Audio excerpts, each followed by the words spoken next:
Eu lembro de uma prova, nossa, uma prova de biologia na faculdade. Eu sabia, ou achava que sabia tudo sobre mitocôndrias na noite anterior. Sei bem como é essa sensação. Tinha lido, grifado de umas 3 cores diferentes, sabe? Tava tudo fresco na memória. Aí chegou a hora da prova, abri o caderno. Primeira pergunta, claro, mitocôndrias. Uhum. E a única coisa que vinha na minha cabeça era que o nome parecia, sei lá, o de um carro da Mitsubishi. Foi um desastre. Aquele branco total é uma frustração, né? De sentir que o esforço foi pro lixo. Nossa, essa história, ela é universal. É o pesadelo de todo estudante. A gente sente que o cérebro traiu a gente, que a memória falhou bem na hora H. Exato. Mas o que as fontes que a gente analisou hoje mostram é que, assim, na maioria das vezes, o problema não está na nossa capacidade, está no método. A gente estava usando o mapa errado. E é exatamente sobre isso a nossa análise de hoje. Nós mergulhamos num conjunto bem diverso de fontes, artigos de psicologia cognitiva, discussões quentíssimas em fóruns de estudantes, guias práticos e vídeos de especialistas, para entender por que os métodos que a gente mais usa, tipo relé e grifar, costumam falhar de um jeito tão espetacular. Uhum. A nossa missão aqui é montar um guia prático que funcione mesmo, baseado em evidências, para transformar o esforço de estudo em resultado concreto. E a ideia central é fascinante porque ela vira uma chave. Não se trata de estudar mais horas, sabe, de ficar mais tempo na cadeira. Não. Não. Se trata de entender como nosso cérebro realmente aprende, para então a gente trabalhar a favor dele. E não contra. É sobre estudar de forma mais inteligente. Ok, essa parte de trabalhar a favor do cérebro me interessa muito porque a minha sensação é que eu passo o tempo todo lutando contra o meu. O ciclo vicioso é um clássico, né? Total. A gente relê o mesmo capítulo várias vezes, sublinha quase a página inteira, e com o tempo, o material começa a parecer muito familiar. E essa familiaridade dá uma sensação de segurança, quase um conforto. Você pensa, eu conheço isso, já vi essa frase. E aí que tá a armadilha. Essa sensação de conforto é o que as fontes científicas chamam de ilusão de competência. Ilusão de competência. O nosso cérebro ele é muito bom em economizar energia e aí ele confunde duas coisas que são completamente diferentes: reconhecimento e recordação. Reconhecimento e recordação. Isso. Reconhecer é só ter familiaridade com o material. Como você reconhece um rosto na rua? É uma tarefa de baixo esforço. Agora, recordar é a capacidade de puxar ativamente a informação da memória. Como lembrar o nome e a história daquela pessoa? É uma tarefa de alto esforço. Ah, faz todo sentido. Reler e grifar, então, é treinar o reconhecimento. Eu vejo o texto e penso, eu conheço você. Exatamente. Mas na hora da prova, ninguém me mostra o texto. Eu tenho que recordar do zero. E eu não treinei para isso. Precisamente. Você treinou para o esporte errado. Para entender como treinar para o esporte certo, a gente precisa de um conceito fundamental da psicologia cognitiva, a teoria dos níveis de processamento. Níveis de processamento. Isso, de Craig e Lockhart. A ideia deles, que foi revolucionária, é que a memória não é um depósito onde a gente joga informações. Ela é um subproduto da profundidade com que a informação é processada. Profundidade. O que define se um processamento é raso ou profundo? Pensa em níveis. O processamento superficial é quando a gente foca só em características físicas ou sonoras. Por exemplo, se você só repara se a palavra está em itálico ou se ela rima com outra. Reler passivamente é o exemplo perfeito disso. Só passar os olhos por cima. Isso. O resultado é um traço de memória super frágil que se desfaz em horas, às vezes até minutos. É a memória que some no dia seguinte à aula. Exato. O que a gente quer de verdade é o processamento profundo, que é o processamento semântico. Semântico é quando a gente se envolve com o significado da informação. É quando o cérebro é forçado a perguntar, tá, mas o que isso realmente significa? Como isso se conecta com o que eu já sei? Esse tipo de processamento que exige esforço é o que cria um traço de memória forte. É o que faz a informação grudar. certo? Então o segredo é processar com profundidade, fazer as perguntas certas. Mas assim, mesmo quando eu sinto que entendi algo de verdade, parece que a informação tem vida própria e tenta escapar com o tempo. Como a gente faz para ela não fugir? Aí entra outra peça fundamental do quebra-cabeça. Não é só o como a gente estuda, mas também o quando. No século XIX, um psicólogo, o Hermann Ebbinghaus, ele fez um experimento consigo mesmo e mapeou a famosa curva do esquecimento. Acho que já ouvi falar disso. E o gráfico é brutal. Sem qualquer reforço, a gente esquece mais ou menos 50% do que aprendeu em um único dia. E em uma semana, esse número pode chegar a 70%. Nossa, isso é assustador. Quer dizer que o padrão do nosso cérebro é esquecer, então? A memória é a exceção, não a regra. Exatamente. O esquecimento é um processo ativo e natural. E a solução para combater essa curva não é uma coisa só, mas a sinergia perfeita entre o como e o quando. Como e quando? O como é a qualidade, o processamento profundo que a gente acabou de falar. E o quando é a estratégia da repetição espaçada. Espera aí. Isso de revisar em intervalos. Sou um pouco como a decoreba que a gente fazia na escola, sabe? Tentar martelar uma informação na cabeça à força. O que diferencia a repetição espaçada disso? Ótima pergunta, porque a diferença é crucial.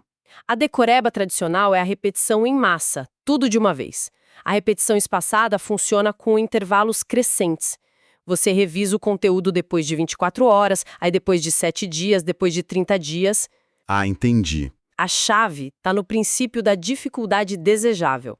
O momento ideal para revisar é justamente quando o cérebro precisa se esforçar um pouquinho para lembrar, mas antes que o esquecimento seja completo. Ah, então, o esforço de quase esquecer e ter que puxar de volta é o que fortalece a memória. Perfeito! É exatamente esse esforço de puxar a informação que fortalece as conexões neurais. É como se você estivesse pavimentando uma estrada na sua memória. Se a revisão é fácil demais, o cérebro não se esforça e o ganho é mínimo. A dificuldade é desejável, sabe? O aprendizado que parece fácil demais muitas vezes é ineficaz. Uau! Isso. Ok, a teoria é fascinante. Mas eu fico pensando em quem está ouvindo agora, talvez com uma prova na semana que vem, e se perguntando, tá, mas o que eu faço hoje? Como eu coloco isso em prática? Vamos transformar essa teoria toda em ações? Vamos! A gente pode organizar as melhores técnicas em duas grandes famílias. Primeiro, as que nos forçam a puxar a informação da memória, que são as mais poderosas. Certo? E depois, as que nos ajudam a organizar e conectar essa informação de um jeito mais rico. Combinado. Então vamos começar pelas técnicas de puxar. A base de tudo, o pilar, é a recordação ativa, ou active recall. É o oposto do estudo passivo. Em vez de só colocar a informação para dentro, lendo ou assistindo, você se força a puxar a informação de dentro do cérebro. Uma das fontes que a gente viu, um comentário num fórum, tinha uma analogia perfeita para isso. Dizia que reler é como assistir a um vídeo de alguém levantando peso. A recordação ativa é ir para a academia e levantar o peso você mesmo. Exato. É muito mais difícil, e é por isso que funciona. É a dificuldade desejável em ação. E as formas de fazer isso são muito práticas. A mais direta é usar testes, questões de provas anteriores e simulados. Isso é, essencial para matérias de aplicação, como cálculo, física. Sim, com certeza. Porque não só testa a recordação do conceito, mas treina a aplicação sob pressão e já te familiariza com as pegadinhas das provas. Outra ferramenta clássica que se encaixa aí são os flashcards, né? Pergunta de um lado, resposta do outro. Exatamente. E hoje, aplicativos como o Anki são brilhantes, porque eles combinam os flashcards com a repetição espaçada de forma automática. Ah, o próprio app faz o agendamento? Isso. O algoritmo calcula o momento exato em que você estaria prestes a esquecer um cartão e te mostra. É a tecnologia trabalhando a favor da nossa biologia. E tem uma técnica mais analógica, mas que eu já testei e achei brutalmente eficaz. A autoexplicação ou o método blurting. Amo essa. Depois de estudar um tópico, você pega uma folha em branco e escreve ou fala em voz alta tudo o que consegue lembrar, com suas próprias palavras, sem olhar o material. Eu fiquei chocado com o quão pouco eu consegui escrever da primeira vez. O blurting é fantástico porque ele é um diagnóstico instantâneo. Ele revela sem piedade as lacunas do seu conhecimento. Onde você trava, onde a explicação fica confusa, é ali que você precisa voltar. E isso leva a gente para uma versão mais estruturada disso, a técnica Feynman. Essa é a técnica que, quando eu tento explicar algo para um amigo, de repente percebo que eu mesmo não entendi tão bem quanto pensava. É isso. É a técnica Feynman em ação sem você nem saber o nome. Exato. Richard Feynman, o físico, era mestre em simplificar ideias complexas. A técnica dele é um teste de fogo para sua compreensão. E tem 4 passos. Primeiro, estude um conceito. Segundo, e esse é o passo crucial, tente ensinar esse conceito para uma criança. Ou para alguém leigo. Isso, usando linguagem simples, analogias, sem jargões, é muito mais difícil do que parece. Muito. O terceiro passo é identificar as suas próprias lacunas. Onde você hesitou, onde usou um termo técnico porque não sabia explicar de outra forma. E por fim, o 4º passo. Revise e simplifique. Volte ao material, preencha essas lacunas e refine sua explicação até ela ficar cristalina. Faz sentido. O jargão às vezes mascara que a gente não entendeu de verdade, né? Totalmente. Ok, essas são as técnicas para puxar a informação. E a outra família, a de organizar e conectar as ideias. Porque não adianta só lembrar de fatos isolados, imagino. Exatamente.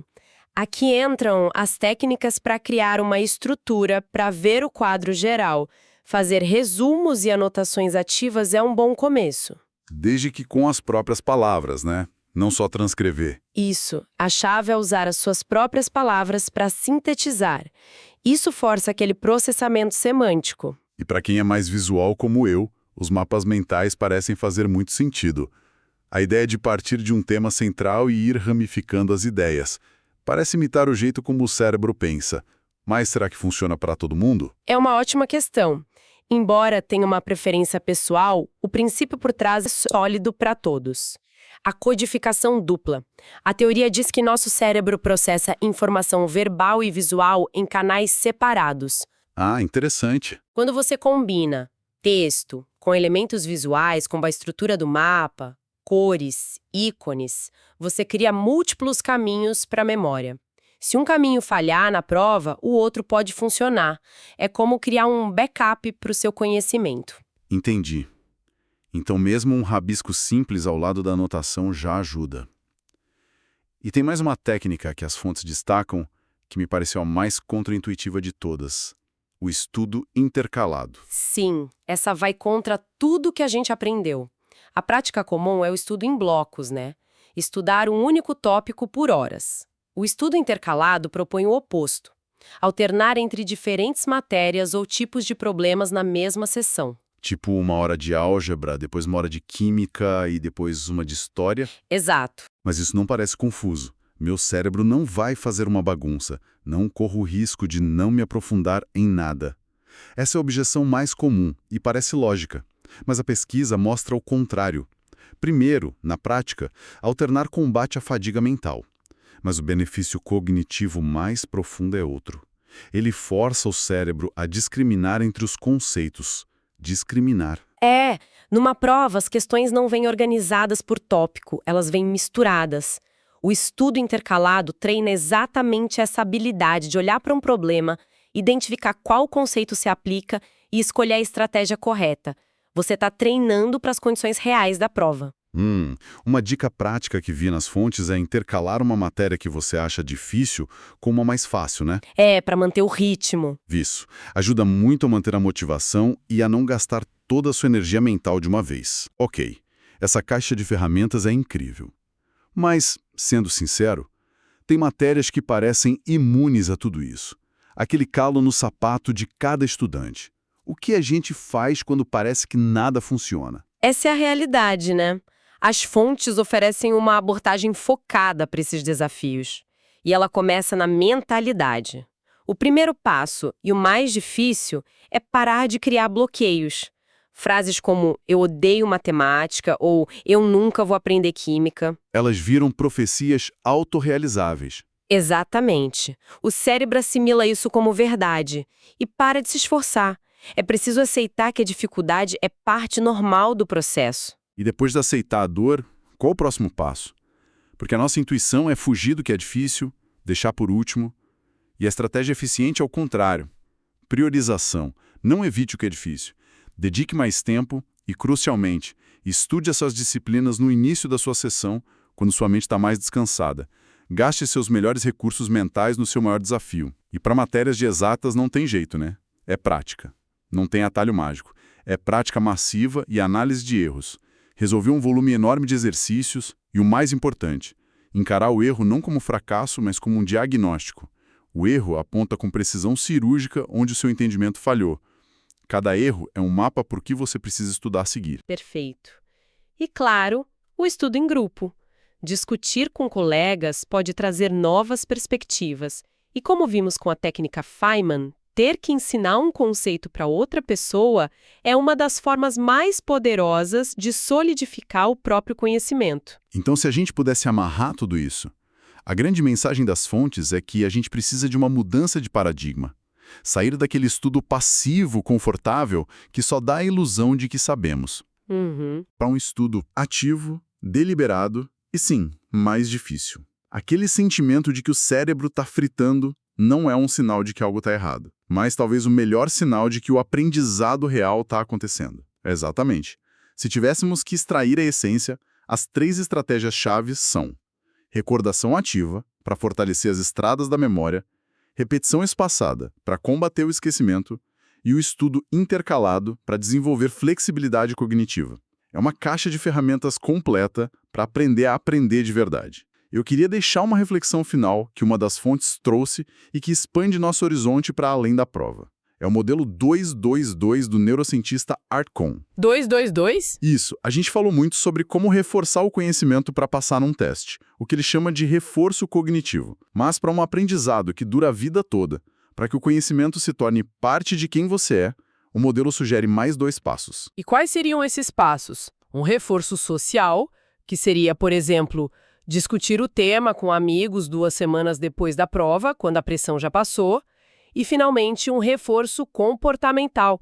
Aplicar esse conhecimento num projeto prático, algo real, 2 meses depois. Nossa! Então, a pergunta que fica é: como podemos planejar nosso aprendizado, não apenas para passar em uma prova, mas para verdadeiramente integrar o que aprendemos em nossas vidas, transformando informação em conhecimento aplicado e duradouro?